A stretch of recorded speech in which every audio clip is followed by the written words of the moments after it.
Po, Sir Joseph. So, Sir Joseph, ito po yung sewing machine na po siya. Tapos, ito po isasaksak natin, sir, sa regular outlet natin.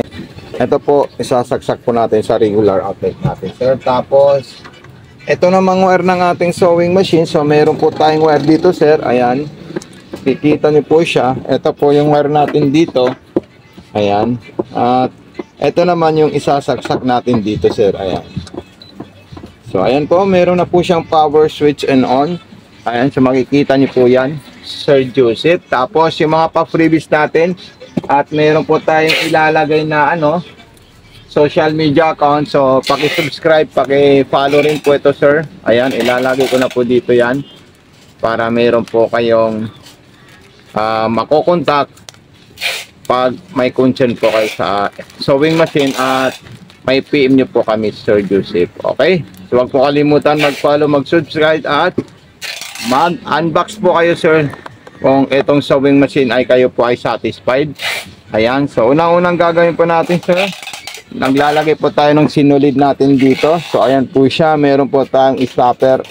Lalagay dyan. Okay. So, ayan. Step 1, dadali natin siya dito, sir. Ayan. Okay. So, ayan. Susundan po natin yan. Ayan. Pero kailangan nakataas po yung pressure foot natin, sir. Ayan. Kailangan po natin yan nakataas. Bakit kailangan po nakataas? Para maluwag po yung daanan ng sinulid natin. Ayan. Sunod natin, may tainga po lalabas dito. Kailangan po natin ito itaas. Ayan. Ayun po siya, Sir Joseph. Ayan. Tapos, didiretso na natin dito. Ayan. May mga pa-previous pa po dito nakalagay dito, sir. Okay. So, ayan.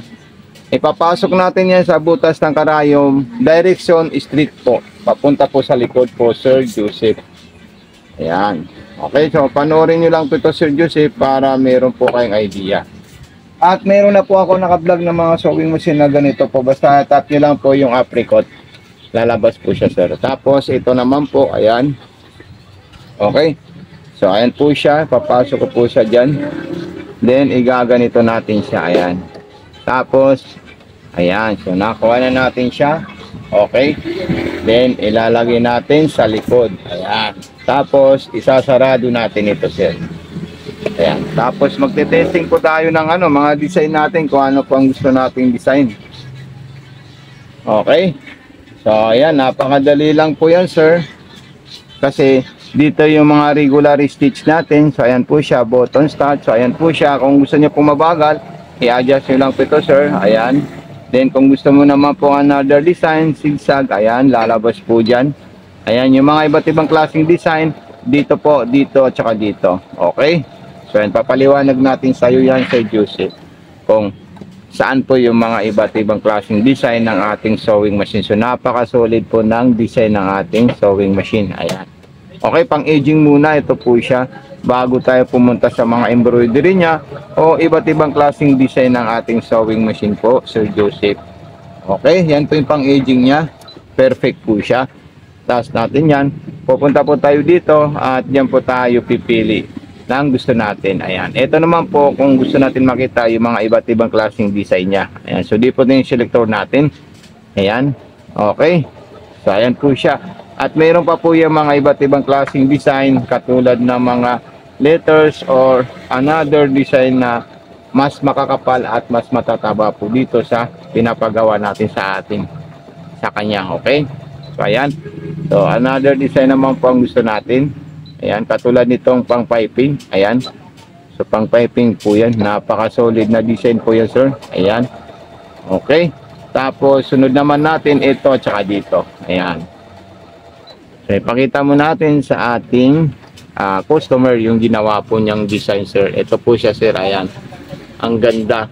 Ang perfect. Napaka-solid po siya. Wala po siyang laktaw at wala po siyang tuhog. Okay? So, ayan. Then, sunod naman natin dito. Dito naman po tayo kukuha sa ibang design dito. So, ayan po siya. Pwede natin yan kunin lahat. Ayan. Para magawa po niya lahat yung design na papagawa natin sa kanya. Nakita natin niya kasi 5. 1, 2, 3, 4, 5. So, 5 perasong design ang kukunin niya po, Sir Joseph. Sumunod naman natin niya pag natapos niyan sa letters naman po tayo kukuha. Okay? So, ayan. So, natapos na po niya. I-stop natin siya. Ayan. Okay, dito naman po sa letters, ayan. So, pwede natin sabihin na A. O di kaya, gawa tayo ng pangalan na Mato. O di ka Singer, okay? So, ayan. Singer. Ayan. Ayun, no? Singer. Ayan. Tapos, E. Tapos, ayan. Singer po ang gagawin niya po, sir. Dito kasi, pang letra. Dito, pang embroidery na matataba or makakapal. Dito naman, yung mga design na iba't ibang klaseng design na halo-halo na po siya. Pwede siyang mataba, pwede rin hindi mataba, or anything else po na pwede niyo po siya magawa po, sir. Okay? So, napakahusay po itong sewing machine natin, sir. At napakaganda po siya. Yan.